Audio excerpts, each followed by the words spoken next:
Hey guys, so I'm not going to go into too much detail as I talk about exactly where I have everything because I'm really still adjusting to where I want things in the craft area.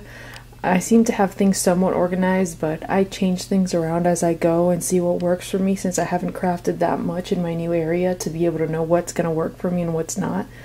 But I'm trying to do a similar setup to what I had in my old craft area, but slightly different because I have a little bit more space, I would say, in this area to have things more visible.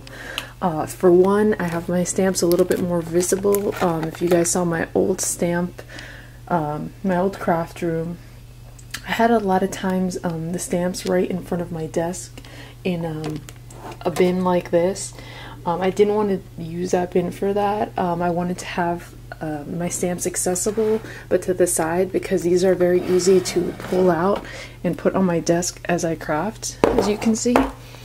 So it's not something where I need to I don't need to have it on my desk, and I prefer not to have it on my desk because I find that I was putting a lot of things on my desk and I kept having less and less room to kind of like be able to stretch out and have things on my desk as I was working on Project Life for different things without worrying about messing something up or getting another thing dirty.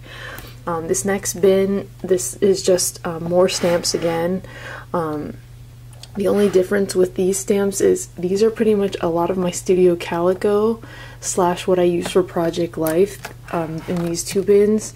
Also Tuesday Morning and Sweet Stamp Shop I keep in there.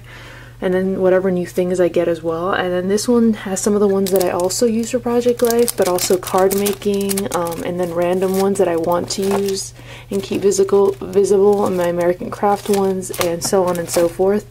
And then that's where I keep my washi, and I keep that accessible too because I like using that into my Project Life. Project Life cards, things I could use for my Project Life or card making. I want to do a whole separate video on how I'm going to organize my Project Life setup and everything, so I'm not going to go into too much detail about that. But if you have a specific question that I can answer in regards to that, I will. But if not, you can feel free to ask it and I'll answer it when I do a video talking directly about my Project Life organization. Down here I just keep my wood veneers, my Project Life punches from We Are Memories Keepers, elements that I've cut out and printed from Gossamer Blue Kit slash random elements from Basic Gray, different cork embellishments that I've made, and then wood veneers. But like I've said, it's not fully organized, this area. I want to reorganize because there's definitely more room for me to have this better organized, as you can see. And I also have my wood veneers in other areas, so yeah. Here for now I've just put things that I use for watercoloring just to keep that in the same general area, as well as some tools for stamping. But like I said, I may end up changing that around because I'm not sure if I love how I have that currently. Down here I have punches that I use but don't use as frequently as I would say the ones up here. Therefore I just keep them in this bottom one where they're still accessible but obviously not as visible as the other ones. Most of those are just my Fiskars or Jenny Bolin ones, and like I said, I do use them. I just I don't use them quite as often, and since obviously they don't fit up here, like it is what it is.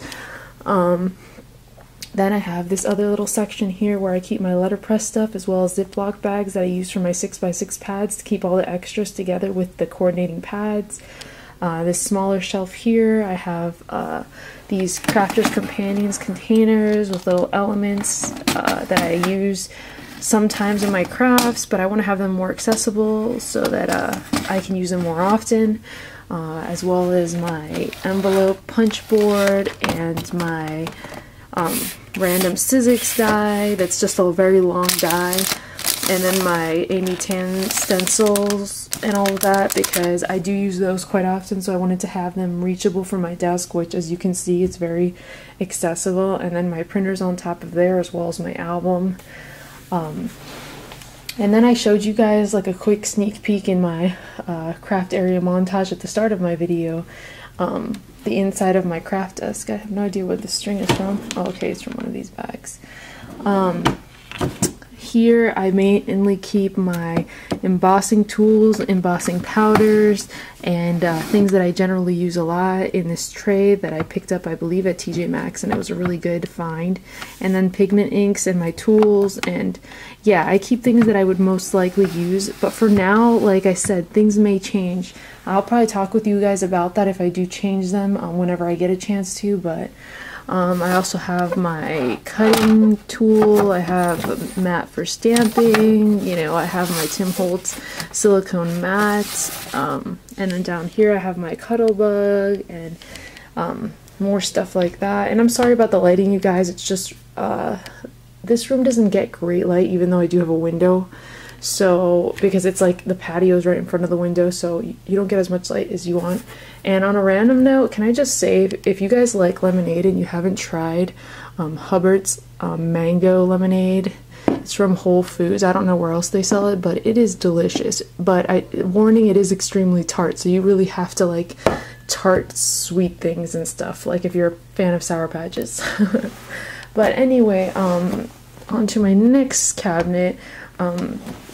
I showed you guys before this, but just to be clear, I have my Copic markers down here. I have another tool thing in here, but I mean, it's not really, like I said, I'm not really done with the organizing process, so things may change in the future. Here I have my cabinet of wood veneers. Like I said, I have wood veneers in 2 different places because I'm not sure yet exactly how I want to keep that organized, but I want to have them accessible because I tend to use them a lot for my project life, so this way I can pull them out and put them straight on my desk and use them like that, which I'm sure you guys will see in future videos. And then I have my paint brushes with my watercoloring little box here, and then if you guys follow me on Instagram, you probably saw a picture of my little punches and things that I also use quite often in project life, so I figured I would keep them accessible to myself. But anyway, you guys, I hope you enjoyed this video. If you have more questions or more things you want me to go in detail about, please feel free to ask me the questions in the bottom of this video, and I will make sure to, hopefully in the future, do a more thorough video of everything. And as I get more organized, I'll also talk about that more too. So thank you guys so much for watching.